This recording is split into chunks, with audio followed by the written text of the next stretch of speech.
karena takut terjatuh dalam fitnah ya yang bisa mempengaruhi agamanya, atau takut terjerumus dalam perkara yang haram, atau takut terjerumus dalam perkara-perkara yang syubhat dan yang semisalnya.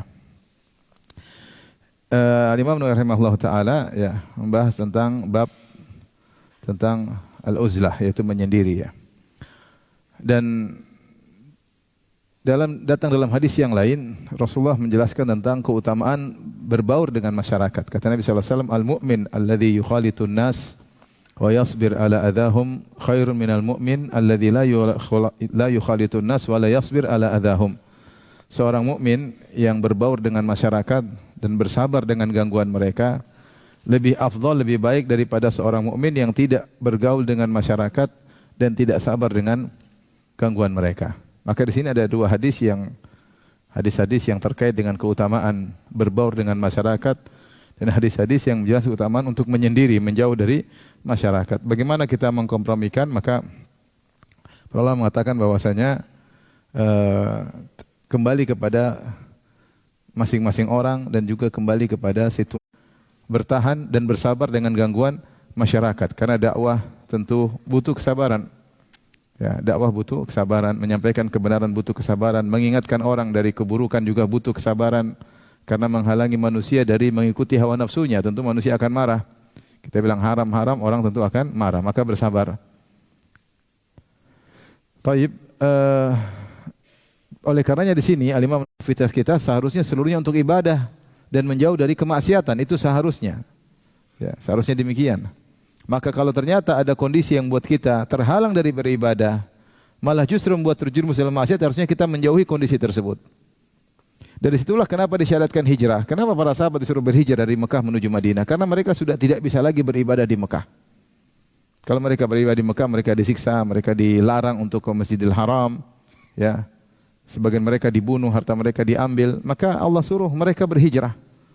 Ya. Yajid fil ardi muragaman katsira wa sa'ah. Siapa yang hijrah dia akan mendapati bumi luas. Ya.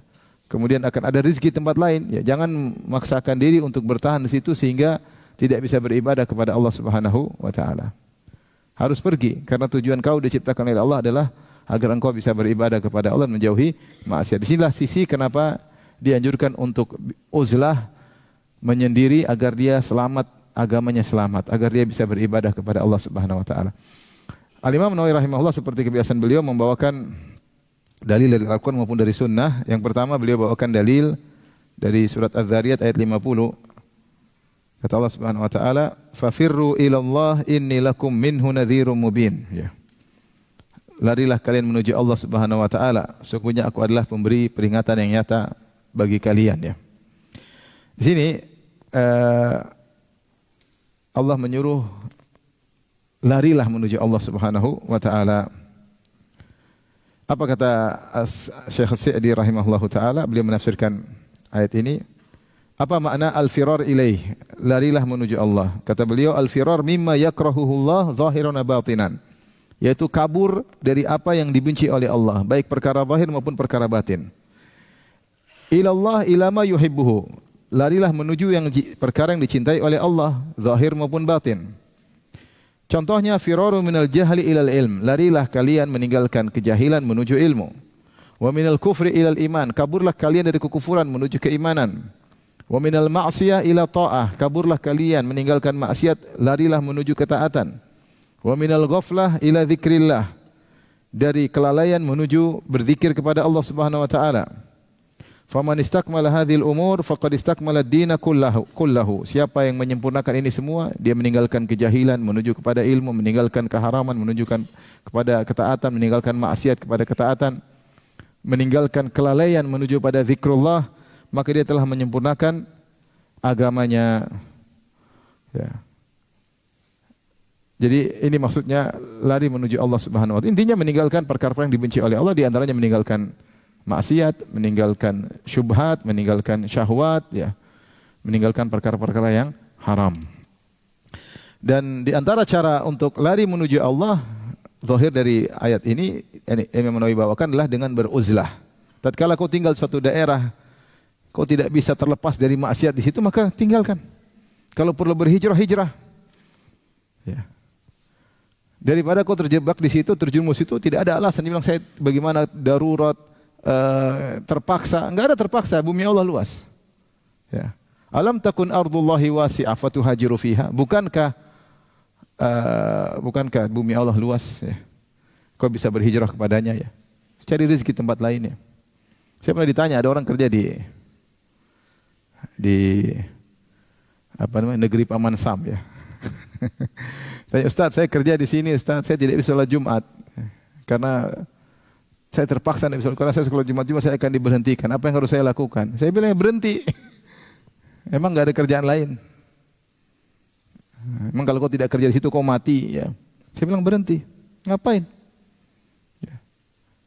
Kita hidup ini untuk beribadah ya. Malah kita meninggalkan ya, perintah Allah ya. Hanya karena sesuap emas atau sesuap nasi. Ya, kemudian mati repot ya. Oleh karenanya kalau memang tidak ada cara lain untuk firar ilallah, menuju apa yang dicintai Allah kecuali dengan uzlah, meninggalkan pergaulan, berbaur, maka tinggalkan ya. Maka tinggalkan.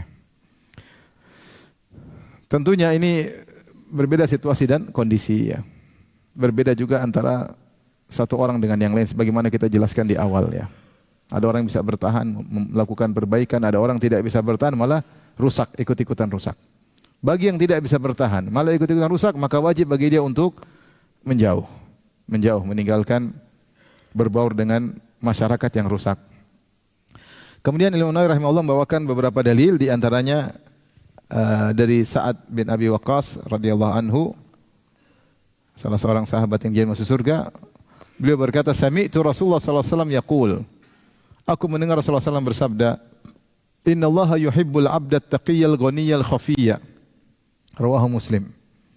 Sungguhnya Allah mencintai seorang hamba yang bertakwa, yang ghani, yaitu yang kaya hati, dan khafi, yang itu yang tidak tampil, menyembunyikan dirinya. Kalau kita perhatikan hadis ini diriwayatkan ketika Sa'ad bin Abi Waqqas menjauh dari masyarakat, kemudian dia mengurus ternak-ternaknya, maka datanglah anaknya Umar bin Sa'ad bin Abi Waqqas. Kemudian dia berkata, apa yang kau lakukan di sini sementara orang sedang rebut-rebutan kekuasaan? Ya, sementara kau sibuk ngurusin apa? Ternak-ternakmu. Maka dia menyebutkan hadis ini, dia mengatakan, aku mendengar Rasulullah SAW bersabda. Jadi ini orang yang dijamin masuk apa? Surga. Di antara 10 sahabat yang masuk surga adalah Sa'ad bin Abi Waqqas. Ya. Maka dia berkata, aku mendengar Rasulullah SAW bersabda, innallaha yuhibbu, sungguhnya Allah mencintai al-abda, seorang hamba, at-taqi, yang bertakwa, al-ghani, yang berkecukupan, al-khafi, yang tidak menerapkan hadis ini sesuai dengan dia pahami, dia menjauh dari orang-orang yang sedang terjerumus dalam fitnah, rebut-rebutan kekuasaan, saling bunuh-bunuhan, maka dia menjauh. Baik, hadis ini menunjukkan tentang sifat Allah mencintai. Allah mencintai. Di antara sifat yang mulia yang dimiliki oleh Allah adalah sifat mencintai. Allah mencintai dan Allah dicintai.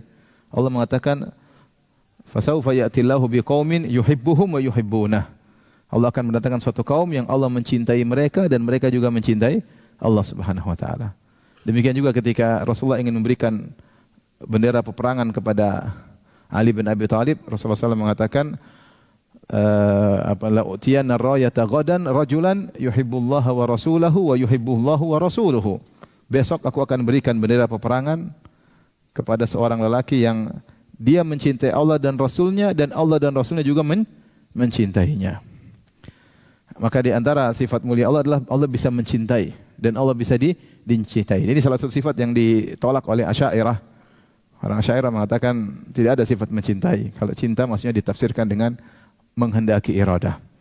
Namun Ahlus Sunnah menetapkan sifat mencintai. Cinta beda dengan sekedar berkehendak, iradah. Kata mereka kalau cinta maksudnya iradah itu sawab, ingin kebaikan atau ingin apa enggak. Cinta beda dengan sekedar apa? Iradah. Dan ketika seorang hamba mengetahui Allah bisa mencintai, maka dia berusaha untuk melakukan perkara-perkara agar bisa dicintai oleh Allah Subhanahu wa taala. Contoh seperti dalam hadis qudsi kata Allah Subhanahu wa taala, "Wala yazalu 'abdi yataqarrabu ilayya bin nawafil hatta uhibbahu." Senantiasa hambaku melakukan perkara-perkara sunnah setelah perkara-perkara wajib, dia banyak melakukan perkara sunnah hatta uhibbahu, sampai aku pun mencintainya. Fa idza ahbabtuhu kuntu sam'ahu alladhi yasma'u bihi wa basarahu alladhi yubsiru bihi wa yadahu allati yabtishu biha wa rijlahu allati yamshi 'alaiha. Ya, kalau aku sudah mencintainya, aku menjadi pendengarannya, penglihatannya, tangannya, kakinya, maksudnya itu Allah akan membimbingnya. Bahkan dalam sebagian riwayat, wa lisanahu alladhi yantiqu bi, aku menjadi lisan yang dia berbicara dengannya, wa qalbahu alladhi yaqilu bihi, aku menjadi hatinya, kolbunya yang dia berfikir dengan kolbunya tersebut. Orang kalau sudah dicintai oleh Allah Subhanahu wa taala, dia dibimbing oleh Allah Subhanahu wa taala. Dia tidak sembarang melihat, tidak sembarang mendengar, tidak sembarang melangkahkan kaki, tidak sembarang berfikir, tidak sembarang berbicara, karena diberi bimbingan oleh Allah Subhanahu wa taala. Caranya bagaimana? Itu dicintai oleh Allah Subhanahu wa taala. Mereka lah yang disebut dengan wali-wali Allah Subhanahu wa taala. Di sini ketika Nabi mengatakan innallaha yuhib, sungguhnya Allah mencintai. Mencintai siapa? Al-'abdat taqi, hamba yang bertakwa, ya, hamba yang bertakwa. Takwa maksudnya melakukan ketaatan, meninggalkan kemaksiatan. Takwa melakukan ketaatan, meninggalkan maksiat. Ya. Dan kelaziman dari usaha bisa melakukan ketaatan, meninggalkan maksiat, menjauhi lokasi-lokasi yang buat kita bisa terjerumus dalam maksiat.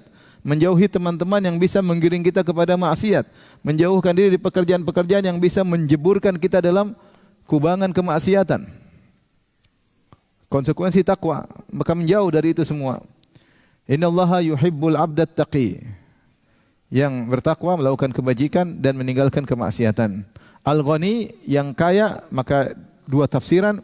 Tafsiran pertama maksudnya ghina nafs, yaitu dia merasa qanaah. Sebagaimana sabda Nabi SAW, laisal ghina an kathratil arad, walakinnal ghina ghina nafs. Bukanlah kaya dengan kayanya harta, tetapi kaya maksudnya adalah kaya hati, yaitu merasa cukup. Harta seberapapun dia merasa cukup. Jadi Allah mencintai orang yang qanaah. Tafsiran pertama. Tafsiran kedua, al-ghani, yaitu dia tidak membutuhkan orang lain. Dia menjalankan kehidupannya tanpa menggantungkan hatinya kepada orang lain, sehingga dia punya penghasilan sendiri, punya kemampuan untuk berdiri sendiri, ya, tidak butuh kepada orang lain. Orang semakin seperti ini semakin dicintai oleh Allah Subhanahu wa taala, sehingga hatinya tidak tergantung kepada orang lain, ya. Ini tafsiran kedua. Dia punya harta cukup buat dia, buat keluarganya, sehingga dia tidak minta-minta kepada orang lain, ya, maka ini dicintai oleh Allah Subhanahu wa taala. Kemudian yang menjadi perhatian adalah al-khafi. Al-khafi yaitu seorang yang tidak suka tampil, menyendiri, menjauh. Ini dipahami oleh Sa'ad bin Abi Waqqas, lafal Nabi. Al-khafi yaitu yang menyembunyikan dirinya, harus uzlah, menjauh dari masyarakat, sehingga anaknya pun harus cari dia. Harus cari dia. Taib. Tentunya dia ngurus ternaknya berarti dia ya berkecukupan untuk makan dan minumnya dengan ngurus apa? Ternaknya. Tapi dia menjauh hal-hal yang bisa membuat dia terjerumus dalam kesalahan. Terjadi pertikaian, terjadi bunuh-bunuhan. Kalau dia ikut-ikutan, dia enggak tahu mana yang benar, mana yang salah. Mending dia menjauh, ya. Orang rebut-rebutan kekuasaan, dia tidak butuh dengan kekuasaan, dia mending dia dekat dengan Allah Subhanahu wa taala. Rebutan kekuasaan rawan menjerumuskan orang dalam berbagai macam kecurangan, kemaksiatan, kezaliman, dan berbagai macam dosa-dosa. Menjauh. Al-khafi. Maka semakin seorang, ya, tidak suka tampil, semakin baik, semakin dicintai oleh Allah Subhanahu wa taala. Ini manusia ini sukanya apa? Tampil. Sukanya jadi pusat perhatian, sukanya menjadi buah bibir. Ya. Ya, sebagian manusia, tidak semua.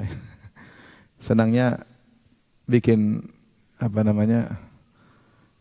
bikin klip, ya, bikin konten, ya, konten kreator supaya jadi pusat perhatian. Ya, tentu dengan berbagai macam tujuan. Ada yang jualan, ada yang ini, ada yang pamer, ada yang riya, ada yang sum'ah, ada yang macam-macam, ya.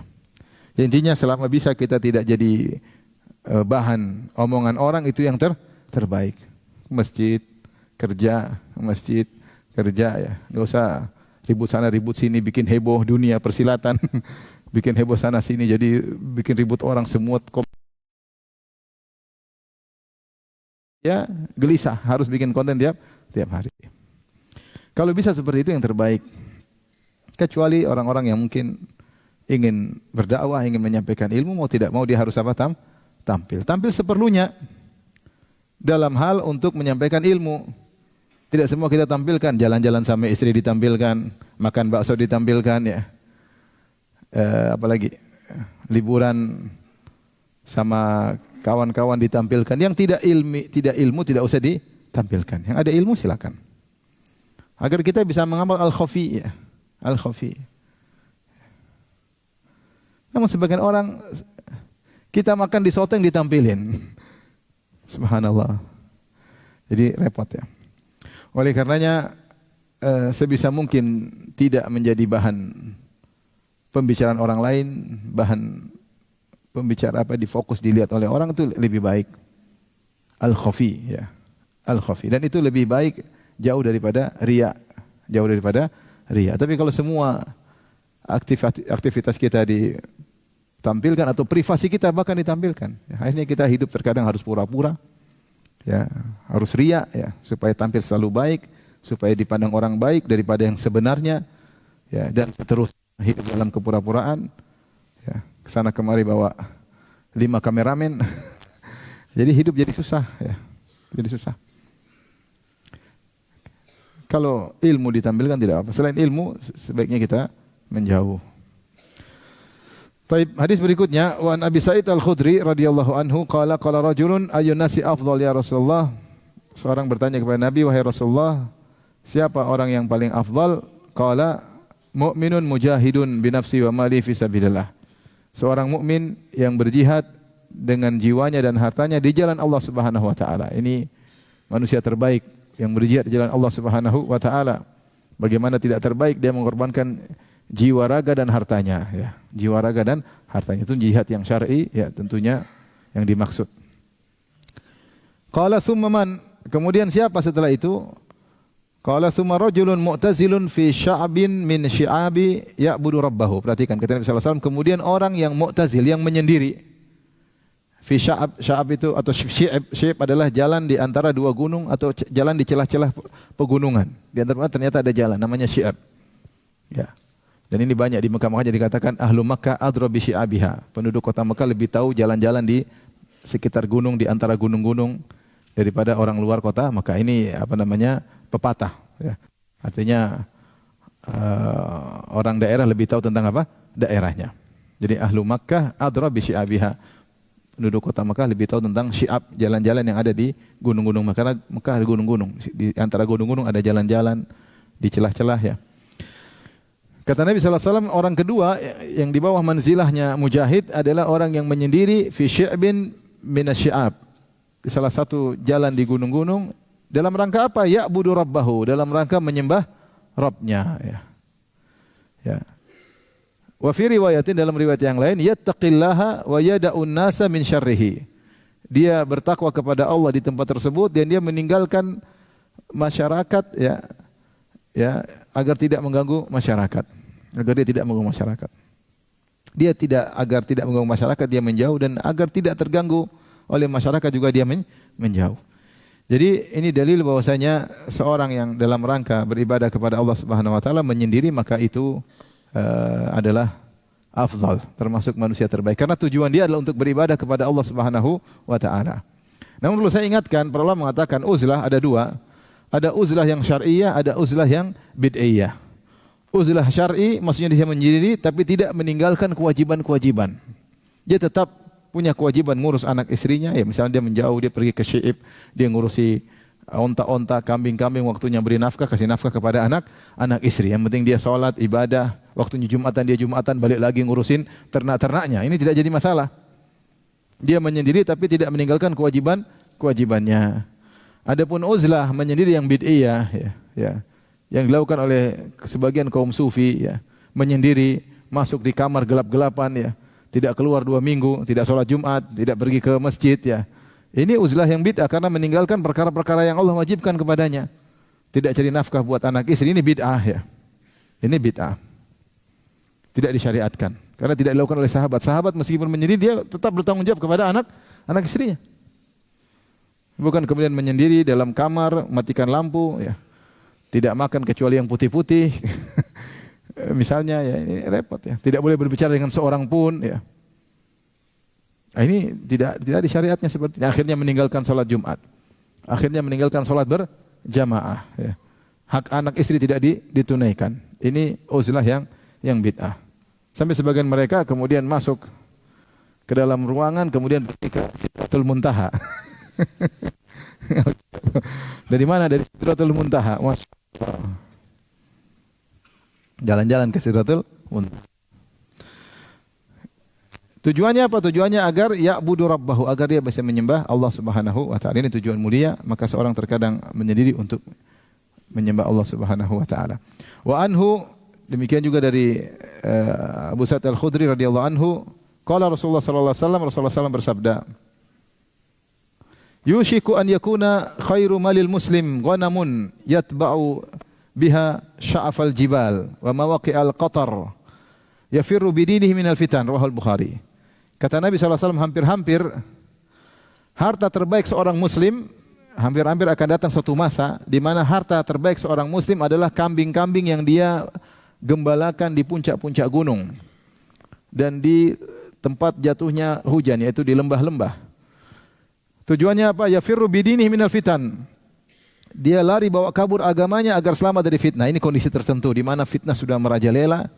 Kalau dia berbaur dengan masyarakat, dia akan terfitnah. Supaya dia selamat, yang penting dia bisa cari nafkah dengan menggembala, kalau perlu menggembala di puncak gunung atau di lembah-lembah yang tidak ada manusia. Kita mungkin belum ketemu zaman ini ya. Sudah ketemu atau belum? Ya, tapi akan ada zaman seperti ini ya.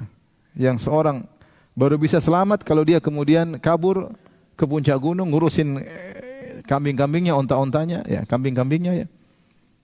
Kemudian dia bawa ke puncak gunung, dia bawa ke lembah-lembah dalam rangka apa? Yafirru bidinihi. Orang berusaha selamat dengan agamanya. Itulah modal dia ketemu dengan Allah Subhanahu wa taala. Ya, harta datang dan pergi. Ekonomi naik turun. Agama jangan sampai kita spekulasi meninggal dalam kondisi agama hancur ya. Agama kita jual demi dunia. Agama kita jual demi dunia. Maka kata Nabi SAW, yafirru bidinihi, dia kabur membawa lari agamanya minal fitan, agar tidak terjerumus dalam fitnah-fitnah. Tidak terjerumus dalam fitnah-fitnah. Taib, kalau kita tanya, zaman sekarang kita zaman fitnah atau tidak? Zaman fitnah. Ustaz, saya kabur ke gunung. Iya, tapi dengan syarat di gunung tidak ada signal. Kalau ada signal kayaknya sama aja lari ke gunung. Lari ke gunung ada signal sama aja, malah bosan, boring, malah nonton macam-macam. Sekarang maksiat di mana-mana. Tujuan menyendiri adalah seorang agar bisa beribadah kepada Allah. Maka di antara bentuk uzlah, kalau kita bilang uzlah ma'nawiyah, uzlah secara abstrak, yaitu kita hati-hati dengan medsos yang kita miliki, hati-hati. Kita menjauh dari fitnah itu tidak melihat areal-areal itu ya. Uzlah meninggalkan hal-hal yang membuat kita terjerumus dalam fitnah. Kita mengotori pandangan kita setiap hari melihat maksiat. Rutinitas melihat apa? Maksiat ya. Maka kita bisa uzlah secara ma'nawi, mungkin badan kita tetap di tempat tapi kita menjaga diri. Di antaranya waspada dengan sumber-sumber fitnah ya. Ini Rasulullah berbicara tentang fitnah yang tersebar, jadi kabur ya. Kalau dia di pulang kampung banyak fitnah, kabur ya. Sekarang fitnah di tangan kita masing-masing. Maka ini dalil kalau ada kesibukan yang pekerjaan yang baik, yang mungkin tidak seberapa hasilnya, tapi kita selamat agama kita, lakukanlah. Ya. Mungkin gembala kambing di zaman itu tidak seperti pedagang yang kemudian, tapi dia selamat. Udah ngurus kambing ke sana, bawa ke gunung, ke lembah, ya. Waktunya pulang-pulang, ngurus anak istri, balik lagi ke gunung, ke lembah, sehingga tidak berinteraksi dengan masyarakat, khawatir dia terjerumus dalam fitnah.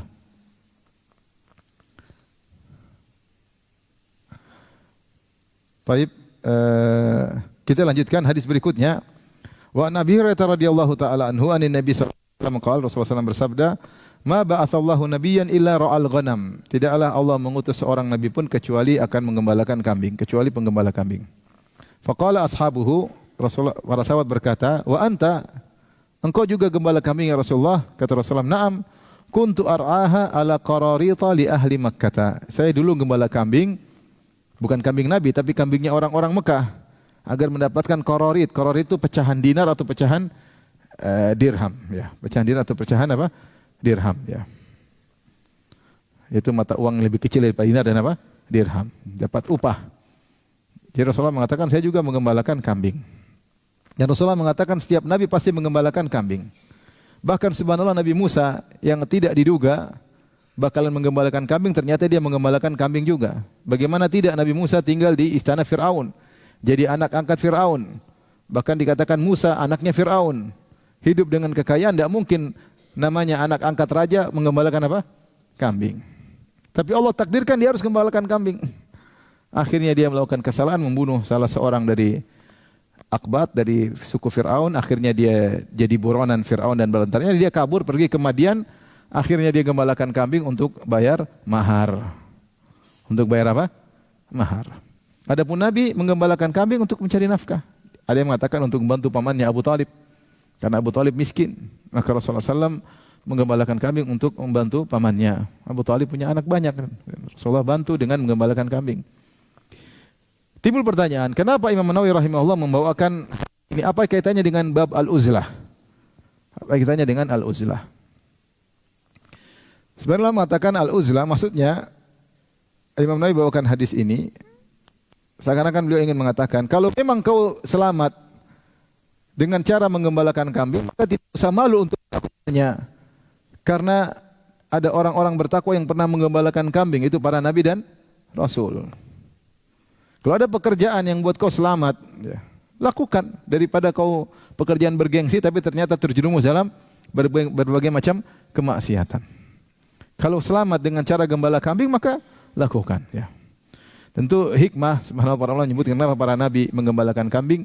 Mereka mengatakan karena kambing itu banyak para nabi dilatih dengan menggembalakan kambing sebelum terjun untuk mengurusi manusia. Karena kambing perlu perhatian khusus, ya. Mereka menyebutkan kalau orang gembalakan kambing, ya harus bisa memilah-milih rumput-rumput, karena ada rumput yang beracun, ada rumput yang kalau dimakan kambing bisa bikin sakit, maka harus milah-milih. Kemudian kambing hewan yang kalau sudah terpencar susah untuk diatur kembali. Beda dengan bebek, kita gini kan cek ikut semua. Kita ke sana ya ikut semua. Kalau kambing tidak demikian, maka perlu perhatian ekstra. Kambing juga berbagai macam model, ada yang nakal, ada yang taat, ada yang ini macam-macam, ya. Sama manusia juga modelnya apa? Demikian, ya. Kemudian kambing hewan yang tidak bisa membela dirinya. Beda dengan onta. Onta kalau ada serigala dia bisa tendang serigala. Kalau kambing tidak bisa, maka sang penggembala butuh perhatian untuk menjaga kambing tersebut. Nah, jika seorang ahli dalam menggembalakan kambing, dia diberikan kemampuan, di antaranya ini disebut oleh para ulama hikmah, karena para nabi yang menggembalakan kambing. Intinya ikhwan, bahwasanya kalau harus selamat dengan cara melakukan pekerjaan yang mungkin dinilai masyarakat pekerjaan yang kurang bergengsi, maka lakukanlah meskipun hanya dengan menggembalakan kambing. Yang penting agamamu selamat, daripada hidup mewah, bergengsi, ya, mobil mewah tapi ternyata isinya syubhat, isinya haram, ya. Repot hari kiamat kelak, ya.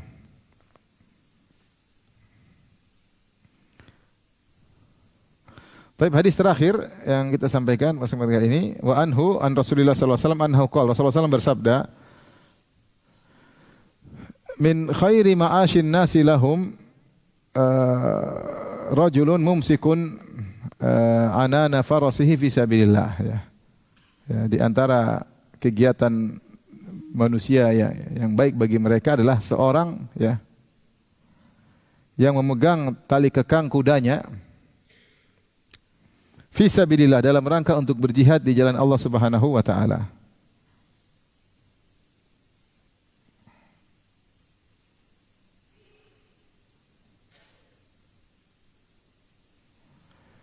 Dalam rangka untuk berjihad di jalan Allah Subhanahu wa taala, yatiru ala matnihi, dia langsung naik di atas kudanya, yaitu di atas punggung kudanya, kullama sami'a hay'ah, setiap dia mendengar ada seruan jihad, seruan perang, maka dia langsung siap-siap berangkat. Au faz'a, sama seruan untuk berperang. Tara alaihi, kemudian dia pun segera naik di atas kudanya sampai terbang, maksudnya dia berjalan dengan cepat. Ya betagil qatla, dia ingin perang. Awil maut, dia ingin mati. Madhannahu, dia mencari lokasi-lokasi di mana dia bisa mati fisabilillah. Dia ingin segera mati di jalan Allah Subhanahu wa taala. Ini bagaimana pernah kita bahas, mengharap mati yang dibolehkan adalah mati dalam apa? Jihad. Boleh. Aw rajulun fi qaimatin fi ra'si sya'fah min hadhihi sya'af. seorang ya yang membawa kambing kecil ya, kemudian dia bawa ke puncak gunung ya. Au batni wadin, atau di lembah, min hadhil audiyah, di antara lembah-lembah ini. Yuqimus salat, dia dirikan salat. Wa yu'ti zakat, ini menunjukkan bahwasanya dia tetap melakukan kewajibannya. Dia salat, dia bayar zakat. Wa ya'budu rabbahu, dan dia menyembah Rabbnya hatta ya'tiyahul yaqin, sampai datang kematian. Laisa minan nasi illa fi khair. Tidaklah manusia seperti ini kecuali dalam apa? Kebaikan. Tapi di sini perhatikan ya. Jadi hadis ini jelas menunjukkan tentang uzlah. Orang yang apa namanya, dia pingin selalu berjihad, maka dia bawa kudanya, dia tunggu apa?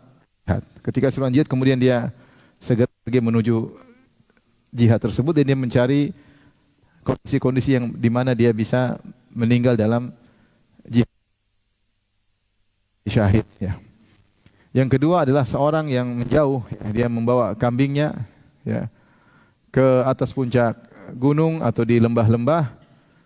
Meskipun demikian dia tetap menjalankan kewajiban, tetap salat, tetap bayar zakat, dan dia sibuk beribadah kepada Allah sampai datang kematian. Maka antum bersyukur atau kita bersyukur kalau kita disibukkan suatu perkara yang situ isinya ibadah, sudah tinggal tunggu mati aja. Ya, tinggal tunggu mati, ada sibuk masjid, ini ngurus anak, ngurus istri, ke masjid, ngurus ini, ngurus dakwah, sudah tunggu mati aja lah. Terus apa mau kesibukan apa lagi? Dia ngurus kambing, ke gunung, dia salat, zakat, salat, bayar zakat, tunggu apa? Mati sampai datang kematian. Itulah keselamatan. Tapi kalau banyak kegiatan berlebihan, khawatirnya terjerumus, khawatir terjatuh. Ya, maka siapa yang sudah pakem dalam satu kegiatan yang itu kegiatan ibadah, maka bersyukur kepada Allah Subhanahu wa taala, telateni kegiatan tersebut sampai dipanggil oleh Allah Subhanahu wa taala. Ketika kita sibuk dengan perkara yang bermanfaat, kita terjauhkan dari hal-hal yang bisa menjauhkan kita atau menjerumuskan kita dalam fitnah-fitnah. Maka inilah hadis-hadis yang menjelaskan tentang keutamaan al-uzlah. Dan saya katakan di zaman sekarang ini kita butuh uzlah, tapi mungkin uzlah secara abstrak, hati-hati ya. Jauhi segala kegiatan yang bisa membuat kita terjerumus dalam maksiat. Kalau kegiatan tersebut, wah ini saya bakalan begini, saya tinggalkan karena Allah, berdoa kepada Allah, ganti dengan kegiatan yang lain. Karena kalau kita sudah berkecimpung dalam satu kegiatan, ternyata maksiat, kita kadang-kadang nyaman. Nyaman tahu-tahu 10 tahun di situ, 20 tahun di situ, atau meninggal, repot. Ya. Rezeki Allah luas, bumi Allah luas, tinggalkan ya. Kalau ada kegiatan yang kita nyaman, yang jauh dari sumber-sumber kemaksiatan, maka itulah uzlah yang benar di zaman sekarang ini. Ya udah, pakem di situ, ya, nyaman di situ, sibukkan diri di situ, kerahkan segala energi di situ sampai dipanggil oleh Allah Subhanahu wa taala. Tapi demikian saja apa yang bisa saya sampaikan. Alam bisawab, kalau ada yang bertanya saya persilakan.